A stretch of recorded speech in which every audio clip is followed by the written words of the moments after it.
40 మంది టికెట్ రాని యువజన శ్రామిక రైతు కాంగ్రెస్ పార్టీ ఎమ్మెల్యేలు మరి కాంగ్రెస్ పార్టీ సొంత గూటికి, వాళ్ళలో కొంతమందికి కాంగ్రెస్ సొంత గూడు, ఇంకొందరికి కాకపోయినప్పటికీ కూడా మరి as there is no alternative, Telugudesam already almost house full బోర్డే, జనసేన కూడా హౌస్ఫుల్.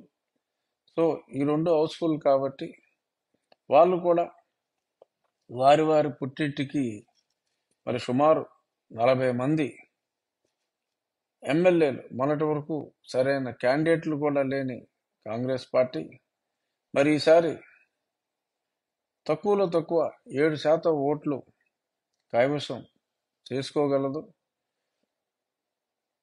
జగన్మోహన్ రెడ్డి గారి పార్టీకి వెన్నుముక్కగా ఉన్న మరి మైనారిటీస్, అంటే క్రిస్టియన్ మైనారిటీస్ కావచ్చు, ముస్లిం మైనారిటీస్ కావచ్చు, మరి అక్కడ బీభత్సమైన బొక్క హోల్ పడిపోబోతోంది.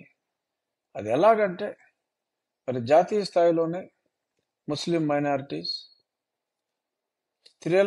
స్త్రీలు కాక ముస్లిం స్త్రీలు కాస్తో కూస్తో బీజేపీకే ఉన్నారు ఆ త్రిపుల్ తలాక్ నిషేధించిన తర్వాత.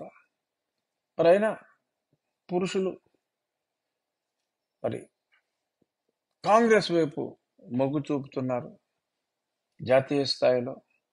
ఆంధ్ర స్థాయిలో మరి సరైన నాయకత్వం లేదు కాబట్టి సీరియస్గా తీసుకోరేమో అనుకున్నాం. మరి ఇప్పుడు జగన్మోహన్ రెడ్డి గారికి వెన్నుదన్నుగా ఉన్న ముస్లింలు ఇప్పుడు కాంగ్రెస్ వైపు చూస్తున్నారు.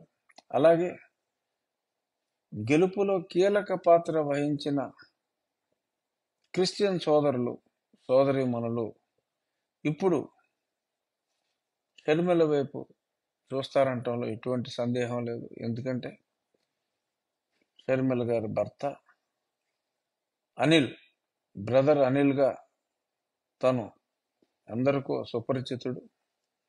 మరి బ్రదర్ అనిల్ గతంలో ఎంత బాగా వారి బావగారికి పనిచేసి సీట్ల నెంబర్ కూడా మరి అతను చెప్పడం జరిగింది.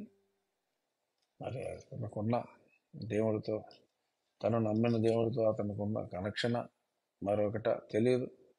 మరి అన్ని తెలుసుకున్న అనిల్ కూడా పాపం తన బావగారి ఆంతర్యాన్ని తెలుసుకోలేకపోవటం దురదృష్టం. ఇప్పుడు తెలుసుకున్నాడు కనుక మరి తన ప్రచారం it is going to play a very key role in the coming days. So ఎప్పుడైతే ఆ ముస్లిం మైనారిటీ, క్రిస్టియన్ మైనారిటీ అయినా ఆంధ్రప్రదేశ్లో క్రిస్టియన్ ఓట్స్ మెజారిటీ 20% పైగా ఉన్నాయి.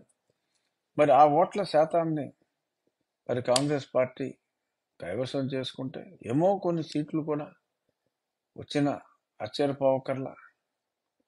బట్ వైఎస్ఆర్ కాంగ్రెస్ పార్టీకి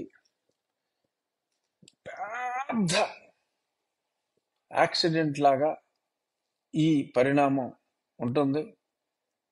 జనవరి 4 అనేది వైఎస్ఆర్ కాంగ్రెస్ పార్టీకి ఒక పెద్ద చీకటి రోజు. దివిసీమ ఉప్పెన 77లో నవంబర్ 19 వచ్చింది. అలాగే డిసెంబర్ 26 సునామీ వచ్చింది. అలాగా అటువంటి పరిణామంగా వైకాపా పార్టీకి మరి కాంగ్రెస్ పార్టీ నుంచి ఉపద్రవం రాబోతోంది.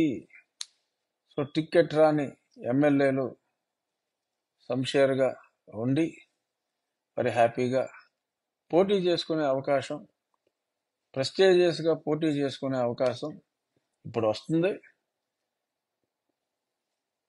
రిజల్ట్ ఆల్రెడీ విజయానికి ఆమడ దూరం కాదు, కొన్ని యోజనాల దూరంలో వైఎస్ఆర్ కాంగ్రెస్ పార్టీ ఉంది. ఇప్పుడు అనంత విశ్వంలో గ్రహానికి ఉన్నంత గ్యాప్ లెవెల్కి ఈ పార్టీ అంటే కాంగ్రెస్ పార్టీ పునరుజ్జీవింపబడిన తరువాత ఉంటుంది అనటంలో ఎటువంటి సందేహం లేదు.